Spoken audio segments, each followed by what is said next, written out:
হরি ওম নমো নারায়ণা। কৃষ্ণ ভক্তি কথা চ্যানেলে সবাইকে জানাই অনেক অনেক স্বাগত। বন্ধুরা, আজকে থেকে তোমরা আমার এই চ্যানেলে কৃষ্ণ ভক্তি কথা সব কিছু জানতে পারবে। ভোগ নিবেদন করা থেকে ভগবানের সেবা সমস্ত কিছু তোমরা দেখতে পারবে আমার এই চ্যানেলে। বেশ কিছুদিন হলো ভগবানের সেবায় নিজেকে এতটা পরিমাণে জড়িয়ে ফেলেছি, কি বলবো। আমার অজান্তেই আমি যে কখন ভগবানের প্রিয় ভক্ত হয়ে উঠেছি আমি নিজেও জানি না। মন প্রাণ জুড়ে সবসময় যেন ভগবানের নাম, তার জপ, সবসময় যেন মুখে একটাই নাম, ওম নমো নারায়ণা। তাই বলছি বন্ধুরা, আগের যে সমস্ত ভিডিও তোমাদের সাথে শেয়ার করেছি, সমস্ত ভিডিও পরিবর্তে এখন থেকে তোমরা নতুনভাবে এই ধরনের বিষ্ণু কথা, ভগবানের সেবা, ভোগ ধরনের ভিডিও তোমরা দেখতে পারবে। তো চলো, আজকে হচ্ছে মার্গশীর্ষ পূর্ণিমা। দেখো ভগবানকে আমি কি ভোগ দিলাম। আজকে ভগবানকে ভোগ দেব আলু ফুলকপির তরকারি, তার সাথে রয়েছে লুচি। বন্ধুরা, তোমাদের যারা যারা এই ধরনের ভিডিও দেখতে বেশি পছন্দ করো অবশ্যই কিন্তু আমাকে কমেন্ট করে জানাতে একদম ভুলবে না। দেখো বন্ধুরা, আমরা কে কখন পৃথিবীতে থেকে চলে যাব আমরা কিন্তু কেউ জানি না। তাই যতদিন আমরা পৃথিবীতে থাকবো আমাদের একটাই উদ্দেশ্য, ভগবানের সেবা করে যাওয়া। তাই বলছি বন্ধুরা, ভগবানের সেবায় নিজেকে যত বিলিয়ে দিতে পারবে ততই কিন্তু তোমার উন্নতি হবে। এই জন্মে না হোক পরের জন্মের জন্য কিছু তোলা থাকবে। তাই বলবো বন্ধুরা, ভগবানের কথা সম্বন্ধে কিছু জানতে চাইলে, ভগবানের সেবা সম্বন্ধে কিছু জানতে চাইলে অবশ্যই কিন্তু আমাকে কমেন্ট করে জানিও।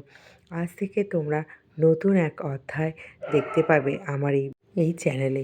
তো যাই হোক বন্ধুরা, যেটা বলছিলাম, মার্গশীর্ষ পূর্ণিমাতে কিন্তু ভগবানকে আমি অন্ন দিই না। আমি এখানে দিয়েছি কিন্তু আজকে লুচি প্রসাদ, যেটা লাড্ডু গোপালের কিন্তু খুবই প্রিয়।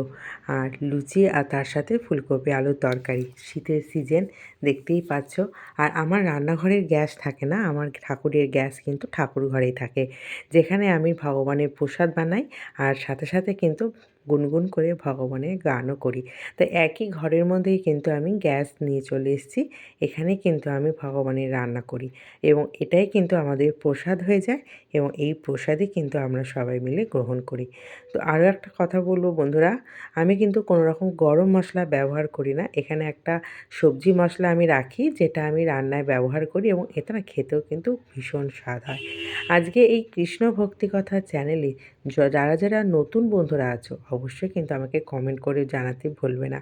আমি কিন্তু তোমাদের সবার বাড়ি ঘুরে আসবো। তাই কৃষ্ণ ভক্তি কথা চ্যানেলে এসো, আমরা সবাই এক হয়ে যাই। আমরা কৃষ্ণের ভক্ত, আমরা ভগবানের সেবায় নিজেকে বিলিয়ে দিই। তাই এসো, ভগবানের সেবায় সবাই মিলে একটা কথাই বলবো, যে যেখানেই আমরা আছি সবাই যেন ভালো থাকি, সুস্থ থাকি, সবার যেন মনের আশা ভগবান খুব তাড়াতাড়ি পূরণ করে দেয়। দেখো বন্ধুরা, আমি কিন্তু ভগবানকে ভোগ লাগিয়ে দিলাম। তোমরা যারা ভগবানকে ভোগ লাগাতে গেলে কি কি করতে হয় জানো না, আমাকে কমেন্ট করে জানাবে।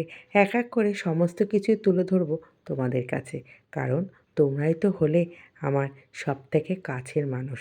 তাই বলবো বন্ধুরা, এসো একে অপরের পাশে থাকি, একে অপরের হাত ধরে আমরা এই প্ল্যাটফর্মে এগিয়ে যাই। কৃষ্ণ ভক্তি কথা চ্যানেলে সবাইকে অনেক অনেক ভালোবাসা। ভালো থেকো।